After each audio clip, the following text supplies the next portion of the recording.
Bom dia, boa tarde, boa noite. Eu sou a Júlia, advogada. Tô aqui na apresentação sozinha nesse episódio com vocês hoje. Fora daqui, né, longe daqui, nós temos a Fer e a Gabi, que não puderam estar presentes hoje na gravação. Mas estamos aqui com você, mulher, para apresentar o podcast do Projeto Marias.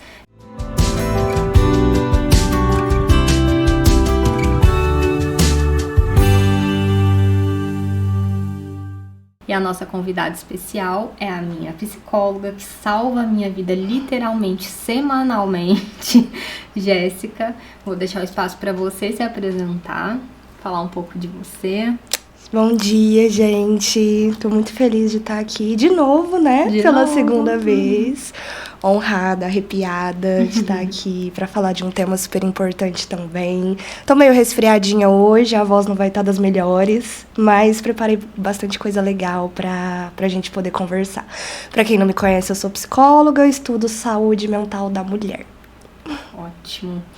Bom, o nosso tema hoje é envelhecimento e etarismo, tema importantíssimo para a gente começar a abordar aí acho que é um tema que não é muito abordado, né, ainda, apesar de, como a gente está na área desse estudo, a gente vê alguns estudos sobre isso, mas ainda está ali germinando, né? Com certeza, não é um tema, acho que nada falado hoje em dia, né? Então, o etarismo, né? Acho que talvez tenha pessoas que até não conheçam muito bem esse conceito, né? Etarismo ou idadismo também, né? São sinônimos, mas eu acho que etarismo soa melhor, né? Acho que soa melhor. Consiste nesse preconceito, nessa intolerância, nessa discriminação com pessoas de idade mais avançada. Tem até um livro que é sobre isso, que diz que o etarismo é um novo nome para um velho preconceito, né? Porque é uma coisa que sempre teve aí, né? Sempre existiu. E aí eu acho legal esse movimento que vem nomeando esses fenômenos sociais que existem desde sempre, mas que bom que agora a gente está conseguindo falar disso. E aí, voltando numa questão que a gente sempre aborda aqui no podcast, nos nossos eventos, né, num recorte do atravessamento também racial, eu vi um post recentemente falando sobre essa questão do etarismo para mulheres negras, o quanto atravessa mais ainda, né? Porque é muito raro você conhecer uma mulher negra que vive até uma idade mais avançada. Normalmente ela é muito explorada, né? É verdade. E aí não consegue chegar, não tem acesso à saúde, trabalha muito mais e muitas vezes ela mal consegue chegar nesse momento de viver a idade, a fase idosa, né? É verdade. Eu acho que assim como todo preconceito, toda forma de discriminação tem seus recortes, né? E aí tem seus aprofundamentos em cada grupo, classe, gênero, sexualidade, muitas vezes também. Então, assim, o etarismo, ele é esse preconceito com as pessoas de idade mais avançada. Então, assim, é claro que ele vai abarcar todos os gêneros, né? Mas existe uma disparidade aí com relação às mulheres, né? Completamente diferente, justamente porque a juventude ela é associada à beleza, né? Então, aquela questão do corpo, pele, cabelo, né? Tudo isso é associado à juventude. Então, as mulheres são 1000 vezes mais cobradas para estarem sempre jovens, né? Então, há esse recorte onde as mulheres sofrem bem mais com esse tipo de preconceito. E aí, como você falou, mulheres negras é onde se afunila mais ainda esse preconceito, né? Pensando em classe social também, aí acesso, né? Acesso à saúde, acesso à informação. Isso só vai se agravando, né? Eu tava refletindo aqui enquanto você falava, pensando assim, nossa, como que eu pratico, né? Como que eu contribuo para esse etarismo? Porque eu não sou perfeita, eu não sou santa, eu estudo, mas eu muitas vezes eu sei que eu reproduzo machismo, eu busco não fazer, mas sei que eu reproduzo. E aí na questão do machismo em conjunto com o etarismo, eu tava pensando, né, a gente, mesmo depois de mais velha, eu acho que a gente acredita que as nossas mães e avós dão conta de tudo, né? Sei que não é a realidade de todo mundo, mas numa família tradicional brasileira, se a gente for pensar, né? A avó é vista como aquela que tá sempre esperando todo mundo sorrindo, que ela que vai cuidar de quem tá doente, ela vai cozinhar, e aí ela vai fazer as comidas, ela vai receber, ela vai cuidar do netinho. Às vezes ela tá ali velhinha, não dando conta de nada, mas aí... E aí entra em outro aspecto também, né? Que pra mãe conseguir sair pra trabalhar, ela tem que deixar o filho, e aí vai deixar com a avó, que às vezes não tá nem dando conta...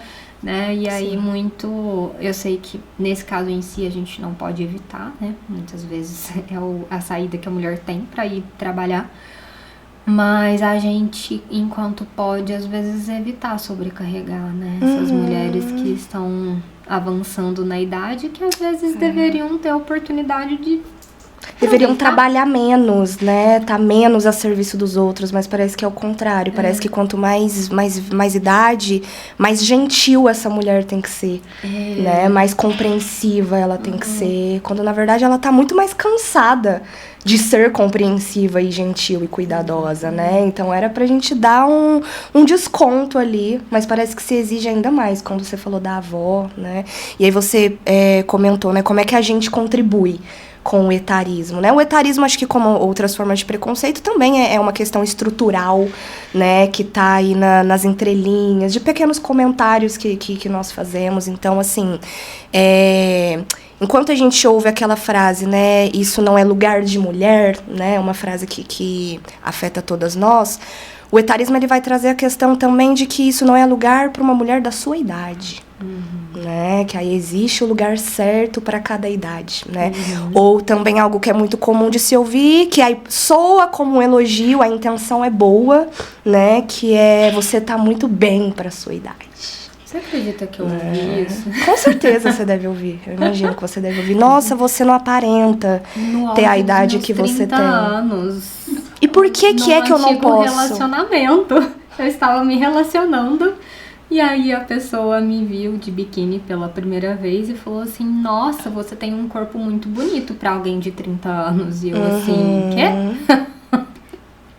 O quê? Exato, que existe uma aparência certa para cada idade e você não pode aparentar a idade que tem, né? Então soa como um elogio, né? Você tá muito bem para sua idade. Então, nesse caso eu penso muito no exemplo da minha mãe, que é uma mulher jovem, ela tem 45 anos e aparenta ter menos do que de fato tem. Então ela ouve muito esse comentário, nossa, você tá muito bem, você não parece ter a sua idade, só que ao mesmo tempo ela já foi desclassificada de processos seletivos por conta da idade.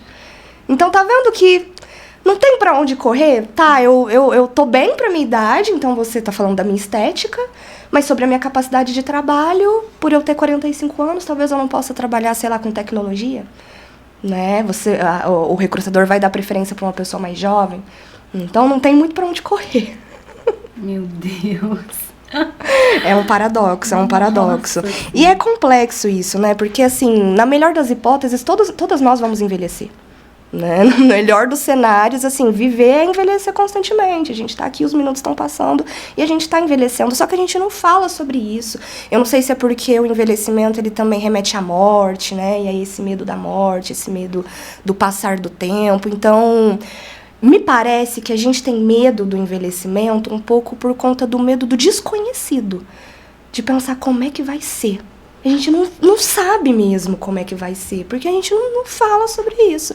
Então dá um medo desse cenário desconhecido, que a gente não conversa. Só que, ironicamente, vai acontecer com todo mundo. Com todo mundo. Mas no caso da mulher, para além de eu acredito que seja muito uma questão de estereótipo, de estética, porque uma mulher mais velha ela é vista como feia, e um homem mais velho, ele é visto como bonito. Né? Com certeza. Vai ficando cada vez mais charmoso, grisalho. Né? O grisalho, né? O grisalho é uma questão, né? De que o grisalho no homem é sexy, reflete a maturidade, né? Aquela coisa.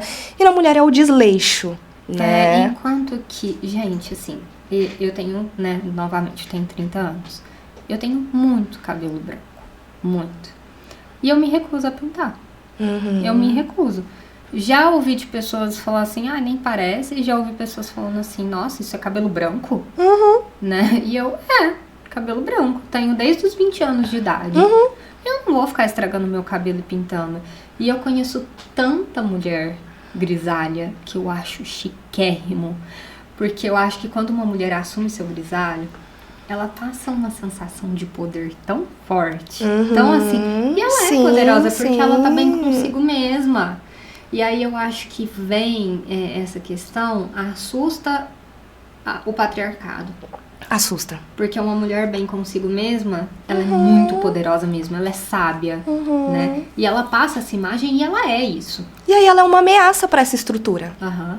Né? Ela provoca medo, realmente. Ela tá indo contra essa pressão, né? Eu acho que até daria pra gente ser otimista, né? E falar que as coisas estão melhorando, que hoje as mulheres mais velhas estão ocupando espaços e tudo mais, mas ainda assim acho que é muito difícil envelhecer na nossa sociedade, porque quanto mais idade você tem, mais difícil fica você sustentar essas escolhas que vão contra os padrões de beleza. Então, o caso do grisalho é uma dessas questões, sabe? Então, parece que quanto mais idade você tem, mais você vai ter que se adequar pra continuar num padrão jovem. Só que aí entra nesse ponto de que a mulher ela é julgada de toda forma. Então, se você fizer, de repente, procedimentos estéticos, você vai ser julgada, né? Ah, mas tá cheia de botox, né? Assim, até eu, mas pôs silicone, não sei o que lá.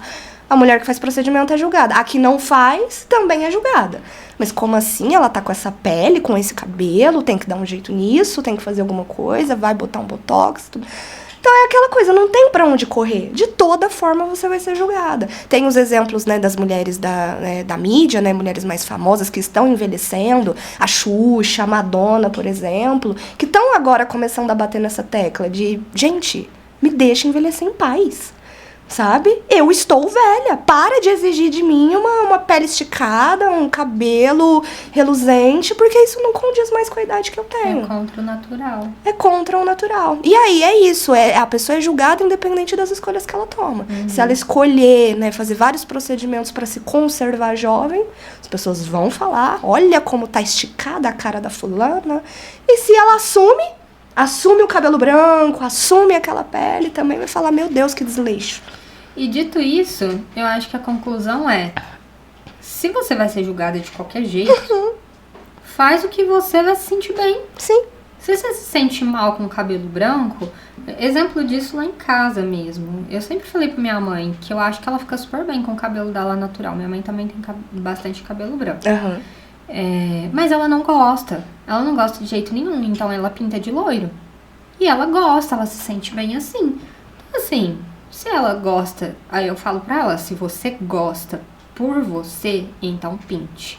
Mas se você pinta porque os outros estão te julgando, aí já não faz sentido, né? E é engraçado, assim, porque eu não sei se é meu ascendente em aquário, e essa minha vontade de ser diferente em tudo, mas eu fui criada numa casa onde, assim, apesar da minha mãe ter me ensinado praticamente tudo que eu sei sobre o feminismo, ela tem um pouco desse pensamento dentro da criação dela, né? De assim, ai, mas eu, na minha idade, eu vou usar essa roupa. Ai, mas uma coisa que eu escutei a vida inteira foi a minha avó e minha mãe falando, porque você corta o cabelo, não sei o que, deixa pra você cortar o cabelo quando você estiver mais velha. Usa o seu cabelão enquanto você pode. Sim, eu vou poder em qualquer hora, gente. Sim. Meu cabelo. Porque aí também entra no estereótipo, né, de como uma mulher mais velha tem que se parecer, né? Que aí ela realmente tem que ter o cabelo mais curto, sei lá, ela não vai... A minha mãe, por exemplo, tem o cabelo preto. Preto mesmo. E aí, às vezes, ela fica meio preocupada, né? De, eu vou ser, será que uma idosa com esse cabelo preto, né? Eu vou ter que deixar ele ficar branco. Então, assim, só fica de boa. Sabe? Só fica de boa. Isso de pensar, né, vou usar essa roupa com a minha idade. Ou, sei lá, quer fazer uma tatuagem, botar um piercing. Mas na minha idade, né? E aí é sempre essa preocupação com o que os outros vão pensar. E faz sentido. Não tem como é como a gente falou lá no nosso primeiro episódio. A gente quer ser aceita, a gente quer pertencer. A gente não quer ser excluída da sociedade, né? Não quer ser rejeitada. Mas conseguir se concentrar no que é melhor pra você também. Lembrando disso, de que nunca vai estar bom. Para as pessoas nunca vai estar bom, sempre vão arrumar um jeito de falar, de criticar, de apontar. Então busca o que te deixa confortável mesmo. É o que a gente falou no episódio das mães.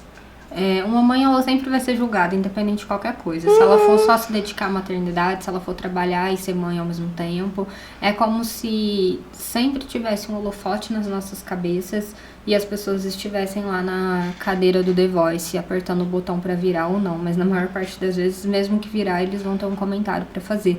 Mesmo que a gente não tenha pedido esse comentário, essa opinião. Isso sempre vai acontecer. Esse é um ponto, né? Essa coisa do comentar, às vezes, né? Um comentário que ele não foi solicitado, né? Então, na dúvida, não fala nada. Igual esse comentário, né? De, nossa, você não aparenta ter a idade que tem, ou você tá muito bem pra sua idade. Soa como um elogio, sim, mas é meio que uma casca de banana, sabe? Por detrás disso, você tá reforçando essa ideia de que a pessoa ela não pode aparentar ter a idade que realmente tem. Tanto é que é falta de educação perguntar pra uma mulher mais velha quantos anos ela tem, né? Então, ela muitas vezes se sente constrangida de falar a real idade, porque passa a ser motivo de vergonha. Como é que os teus anos de existência no mundo te causam vergonha, né? Então, a própria pessoa também reforça isso em si, né? De não vou revelar a minha verdadeira idade e tal. Eu completei os meus 30 anos esse ano, né? E, gente, eu adoro ter 30 anos. Eu adoro, eu acho isso o máximo. Eu fiz 3 comemorações nesse meu aniversário. Cada uma de uma forma que eu queria, sabe? Eu amo celebrar a vida. Sim. E se eu tô completando mais idade, quer dizer que eu tô celebrando mais tempo de vida, né? E eu ouvi tanto de tantas pessoas que são, às vezes, um pouquinho mais novas que eu, falando assim... Ai, eu não vou fazer 30 anos. Ai, não sei o quê. Eu tenho uma amiga que é até engraçada. Ela fala assim, você pergunta, não sei o que, vamos comemorar o aniversário, né? Esse ano ela faria 31. Até no convite dela, ela falou, venha comemorar os 25 anos comigo. Tá vendo? Aí ela falou assim, se alguém falar que não tá desconvidado. Pois é. Mas é uma brincadeira assim, até que no caso dela é até uma brincadeira leve, sabe? Não é que ela se sente mal consigo mesma. Mas eu conheço tanta gente que fala assim, eu não quero fazer 30 anos. Eu não quero, que realmente assim, se assusta em crescer. Né? 30, 40, né? Os 50. Né? Então, assim, por mais que a gente diga tudo isso na brincadeira, igual a brincadeira de pôr o ponto de interrogação, né, no bolo, ao invés da idade. Então, assim, eu vejo pessoas cada vez mais jovens, né, com essa brincadeira. Então, assim, cara, admite há quanto tempo você tá aqui. E isso sim diz muito sobre você, sabe? Você não precisa... Pensa a sua própria vida. Se banca, né? Mas é difícil. É difícil porque a mulher, quanto mais idade, parece que menos válida ela é, né? Então, a gente vê isso no mercado de trabalho, a gente vê isso na mídia, por exemplo. Uma coisa que vem se falado bastante, né? Estão criticando essa questão das atrizes, né? Atrizes jovens de, sei lá, 25 anos ou 30 anos, contracenam um papel romântico com um homem, às vezes, de 45, 50 anos. E é visto como um casal compatível ali, esteticamente, sabe? A gente olha e não pensa que tem uma disparidade de idade. É normalizado, mas não é nada normalizado uma mulher mais velha com um homem mais jovem, né? A gente tem exemplo, sei lá, Fátima Bernardes. Né? Então é totalmente massacrada, né? Se ponha no seu lugar, uma mulher da sua idade, não sei o quê. Então, assim...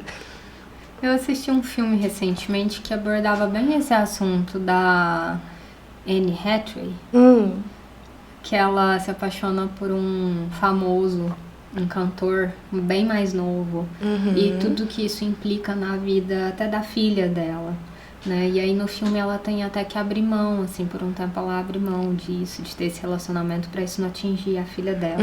Às vezes ela sofre o preconceito da própria filha e tal. Sim. E olha que triste, né? Se a gente for pensar, eu achei muito interessante esse filme porque ele realmente abordou a verdadeira essência do que acontece, a realidade, sabe? Ele foi bem realista nesse sentido, assim. E eu achei muito interessante retratar isso, esse sofrimento que as mulheres, ela ali devia ter o quê? Uns 50 anos, não sei, no filme, a personagem dela. E assim, uma mulher que divorciou, ela não pode viver mais. Né? Ela não tem Sim. essa possibilidade. Agora ela precisa dedicar a filha dela apenas. Uhum. Né? Mas e a mulher enquanto mulher? Sim. Né? A gente esquece que a mulher, para além de mãe, ela é um indivíduo, né? Pois é. Aí entra nesse ponto também do etarismo nas relações, né? Que é um lugar onde ele surge bastante também. A questão da sexualidade, né? O entendimento que as pessoas têm de que, de repente, uma mulher mais velha não tem sexualidade, né? Não tem desejo. O homem, não. O homem, ele é ativo sexualmente até o fim da vida. Né? A mulher, não. A mulher, ela é válida sexualmente só durante a juventude. Também é um preconceito. A idade reprodutiva dela, né? Pois é, né? A sexualidade é muito associada a isso, a reprodução. E quando biologicamente, na verdade, normalmente a vida ativa sexual da mulher é maior do que a do homem. Pois é. Porque o homem não funciona muito bem. Ele tem que tomar remédio pra ele conseguir. Pois é. E a mulher, ela tem vontades pro resto da vida dela. Pois é. E isso não é falado, né? Pois isso não é é. estimulado. Até porque tem o tabu do prazer feminino, né? Pois Quanto é. mais o prazer feminino de uma mulher de idade avançada. Sim. E olha que interessante, né? Um fenômeno que acontece é que depois que a mulher passa dessa fase fértil, né? Ali entra na menopausa e tudo mais. Claro que tem sim uma interferência hormonal, mas essa mulher, ela passa a se despreocupar com o risco de engravidar. E isso aumenta a libido dessa mulher. Porque muitas vezes o que empaca ali o desejo, né, o prazer, é esse risco. Então, a partir do momento que não há mais esse risco, essa mulher se sente muito mais livre para experimentar, para se permitir, para realmente aproveitar o sexo sem o receio das consequências que ele pode te trazer, né? Mas ninguém pensa por esse lado, porque é isso que você falou, a sexualidade é muito associada à reprodução. Então, se você não pode mais reproduzir, o sexo ele já não faz mais sentido, né? Quando, na verdade, é aí que ele vai fazer sentido ligado ao prazer, né? Você vai fazer simplesmente por prazer, simplesmente porque você quer, despreocupada do que pode acontecer. Pois eu fiquei pensando enquanto você falava, nossa, mas olha que parece absurdo, mas a gente é tratada como vaca reprodutiva, né? Parou de poder reproduzir, descartada. Pois é. E aí nas relações românticas, né, muitas mulheres são traídas ali, né, por uma mulher mais jovem, ou até a dificuldade de encontrar um parceiro, né, a mulher que é divorciada ou a mulher que é viúva, a dificuldade de encontrar um parceiro, né, por conta dessa preferência para mulheres mais jovens, né, então são questões que acontecem também. Vou aproveitar o gancho aí para ler uns trechos de perdi aqui só um minutinho que eu vou abrir. Uns trechos que eu peguei de um post até que foi a própria Jéssica que compartilhou comigo sobre esse tema no perfil da Gene Papos. E aborda bem sobre isso. Deixa eu abrir aqui sobre essa questão de ser trocada, né? Pois é. Vou ler para vocês, que eu achei muito interessante, eu acho que cabe ilustrar aqui. Quando uma pessoa mais velha é trocada afetivo-sexualmente por uma mais jovem, esta que é jovem também está sofrendo certo tipo de violência. Afinal, continua sendo reduzida à sua idade. Segue não sendo reconhecida como pessoa em sua singularidade. Quando dizem beleza passa, querem dizer que juventude passa, mas beleza e juventude não são a mesma coisa. Uma folha que um dia foi verde e hoje é marrom não é menos bela por isso. A beleza continua com a gente em transformação.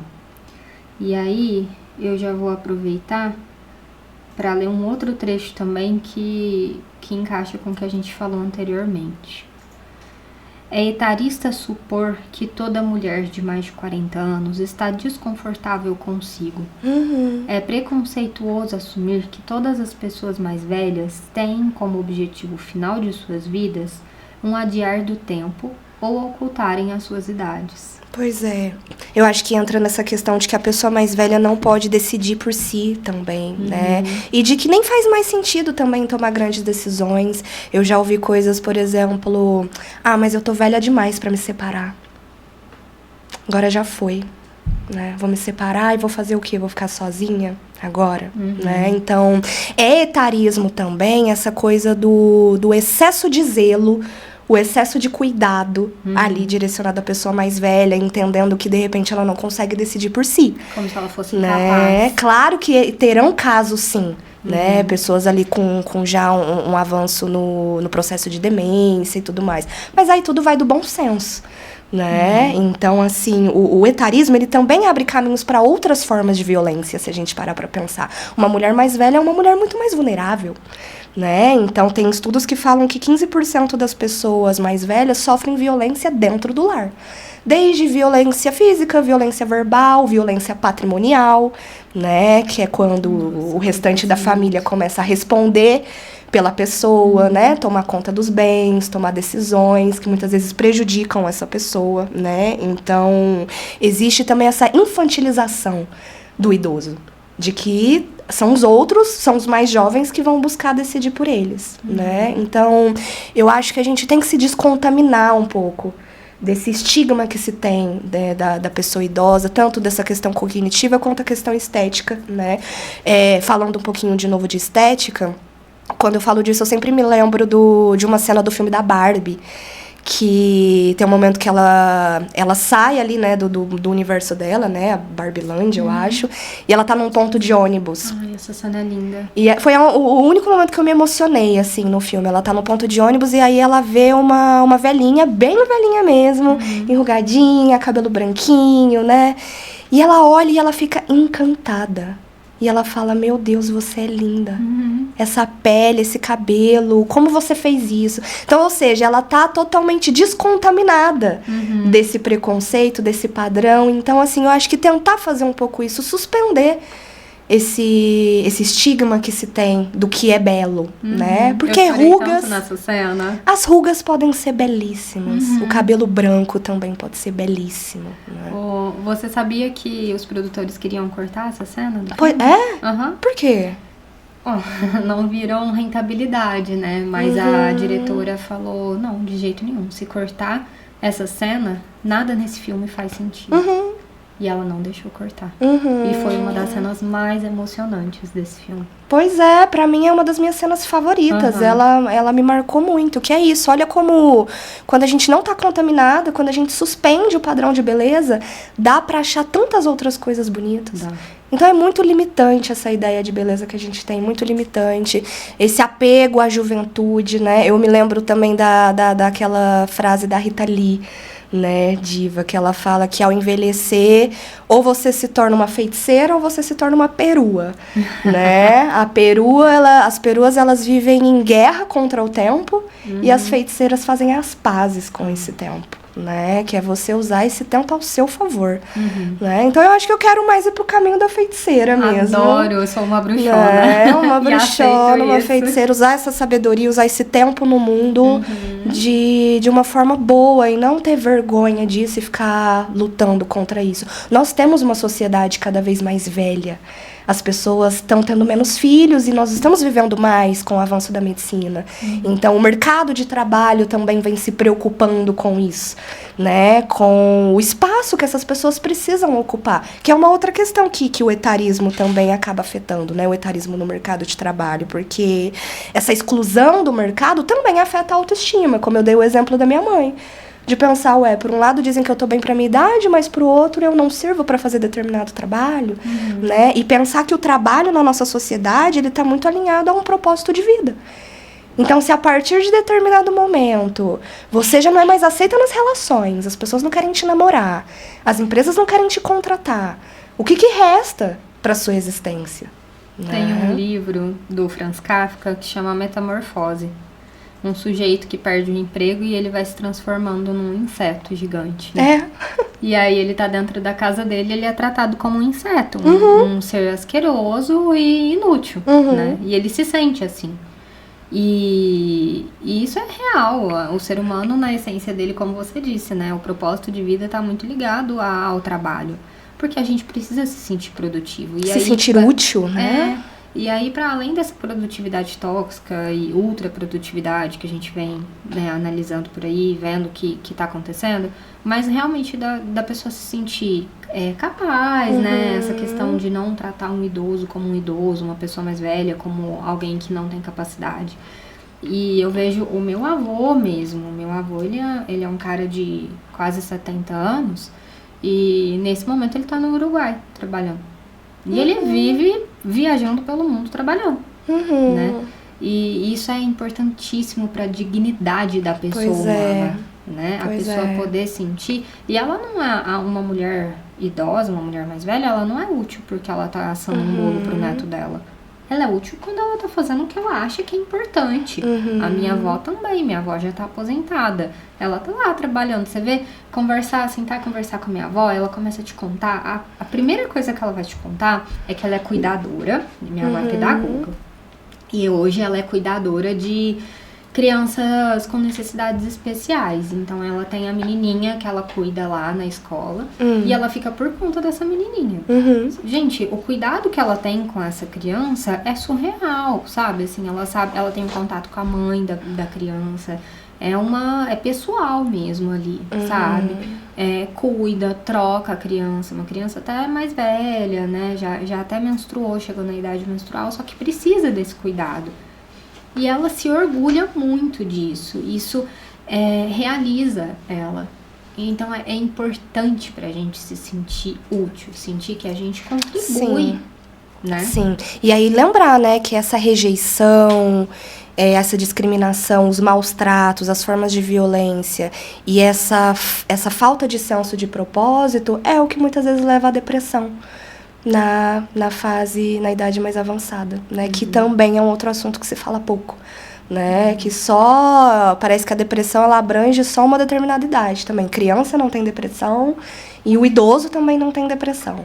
Quando, sei lá, só tem depressão quem trabalha, quem, sabe? E o idoso, ele tem sim, né? As idosas também têm depressão, né? Então, justamente por conta dessa rejeição, essa falta de propósito, ou às vezes a sobrecarga, né? Que aí, como você falou, essa avó que tem que cuidar de todas as gerações, né? Igual aquele estudo de que não existe as véias da praça, né? Só os velhos da praça. Então, assim, o homem, quando ele se aposenta, ele se sente muito confortável em relaxar, né? Em estar ali com os amigos, passar a tarde jogando, ou só observando o movimento, enquanto, às vezes, a mulher continua tendo cada vez mais responsabilidade, cada vez mais preocupação, mais estresse. E aí é onde muitas coisas vão se agravando, né? A ansiedade, insônia, né? E esse processo depressivo também, sabe? Então, a minha avó, por exemplo, às vezes eu a vejo chorando muito, né? Por ser quem ela é, sabe? Recentemente foi meu aniversário e aí nós estávamos vendo fotos antigas, né? Tava tudo muito legal, a gente dando risada, né? Foto da gente bebê e tal. E aí ela se deparou com uma foto do casamento dela. E aí ela era jovem, acho que tinha 16 anos. E aí sempre que ela vê uma foto dela mais jovem, ela começa a chorar. Falando, eu era muito bonita e hoje eu sou feia. E aí eu tentei acolher ela, falei assim, você não é feia, né? Você continua sendo muito bonita e tal. Aí ela me disse, fica tranquila que um dia você vai ser feia igual eu. Ela falou, um dia você vai ficar feia assim também. Meu Deus. Né? Então, assim, é difícil aceitar. Ela disse que tem dificuldade de se olhar no espelho, não gosta de tirar foto, às vezes eu insisto, falou, vamos tirar uma foto. Ela fala, não, eu tô muito feia, né? Porque é isso, tem ruga, tem cabelo branco, tem flacidez. E a beleza não engloba isso, a beleza engloba só os traços jovens, né? Então é tão triste. Ai, é triste mesmo. Mas a gente, infelizmente, vai precisar caminhar para o fim. Nosso tempo já está esgotado aqui. E só para finalizar, eu queria enfatizar com vocês sobre a necessidade de ter um acompanhamento profissional, tanto psicológico quanto jurídico também, né? A gente falou aqui sobre as violências até patrimoniais. Recentemente eu atendi uma cliente que ela começou a ter problemas de descontos na aposentadoria dela. E acontecem muitas fraudes. Acontecem muitas fraudes. Sim. De empresas que falsificam a assinatura da pessoa e começam a descontar da própria aposentadoria. Então, assim, essa é uma questão, por exemplo, que se você, toda vez que você for tirar, você idoso aposentado, for tirar a sua aposentadoria, já verifica sobre isso, vê o extrato e se tá com o valor correto, porque se na hora que você tirar o dinheiro, você já vê que tá com o valor errado, não sai do banco assim. Vai até a agência, lá no gerente, na hora, e já informa, olha, eu não assinei, eu não tô de acordo com esse desconto aqui, isso aqui não fui eu que contratei. A partir disso, porque se você sai da agência com esse desconto, é como se você estivesse aceitando. Aí depois só com uma ação judicial, né? Então, assim, existem várias questões importantes. Se você se sente lesado dentro da própria família, acha que você não está conseguindo ter autonomia no seu próprio dinheiro, procura uma ajuda profissional, um advogado, né?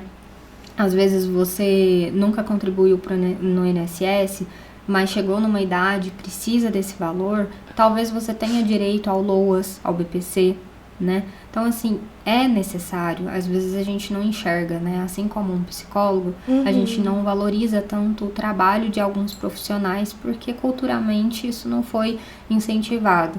Mas é importante você buscar para verificar se você está com depressão, você buscar um advogado para verificar se você tem algum direito. Às vezes você tem direito a uma isenção de IPTU, você tem direito ao INSS, a um BPC LOAS, a um adicional na sua aposentadoria por N motivos, né? Então busque profissionais para te ajudar, né? Se você não tem condições, às vezes, de pagar, busque também orientação, porque o governo disponibiliza ajuda em vários sentidos, vai num CREAS, né? Busque ajuda, né?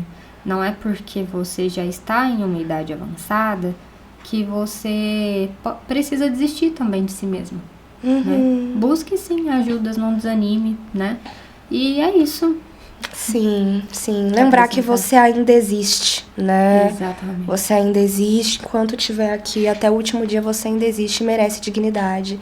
Então, parar com essa corrida contra o tempo. Porque o tempo, de fato, está passando cada vez mais. Nós vamos viver cada vez mais. Então, talvez a gente passe mais tempo da nossa vida sendo idoso do que sendo jovem. E aí, essa maior parte da minha vida é anulada, né? É tida como inválida, eu não posso aproveitar, eu não posso existir de forma plena, sendo que talvez a gente passe muito tempo, mais da metade da nossa vida sendo idoso. Então, ao mesmo tempo que a gente tá vivendo mais, existe também essa corrida contra o tempo, onde você tem que parecer e se conservar cada vez mais jovem. Né? E lembrar que tudo isso é um estado de espírito também. Vai muito de como você se sente, é um processo muito individual, né? Então, terão pessoas de 50 anos que realmente se sentem bem idosas, outras vão falar que é isso, eu tô na flor da idade, né? Então, lembrar que é um processo pessoal também. Exatamente. E tentar buscar se sentir bem consigo mesmo, aceitar os seus gostos, as suas dores, os seus traumas, né? E se aceitar. Né? É isso. Quero agradecer muito a Jéssica por estar aqui com a gente de novo. Espero que você volte mais vezes. Na terceira a gente pede uma música. É isso, então. Já tá anotado aqui que na terceira pode pedir uma música. Combinado, então, gente. Muito obrigada a você, ouvinte, por estar aqui com a gente de novo. Eu quero agradecer a nosso apoiador e patrocinador, Codebit. E é isso, pessoal. Agradeço demais. Estou muito feliz com o retorno dessa nova temporada aqui do podcast. Um beijo para vocês e tchau, tchau.